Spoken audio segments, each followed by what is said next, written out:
Is my AC properly sized for Syracuse summers?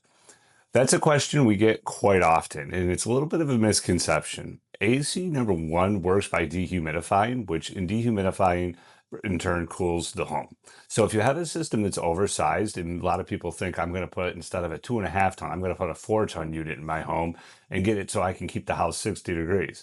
No, what that's actually going to do, if you oversize this system, it's going to short cycle. So the unit will turn on, it's going to cool the home down real quick, but it's not going to dehumidify. So it might feel nice and comfortable, cool at 65 where you want it, but the air is actually going to feel like kind of clammy because the humidity is going to be in the home.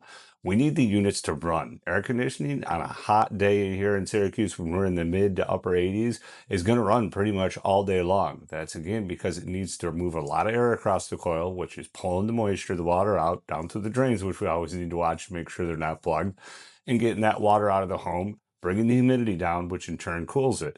So again, the big misconception is my unit's been running, pretty much nonstop all day. It's not big enough. I want a bigger one. That is a mistake. You want to size the unit properly, which should be done by a professional with a manual J, a calculation. And from there, again, let the units run. That's what they're made to do, to dehumidify, which in turn cools. You don't want to short cycle the unit where it runs for 15 minutes, shuts off, brings the temperature down, but there's still high humidity in the home. It's not going to be a comfortable feel whatsoever.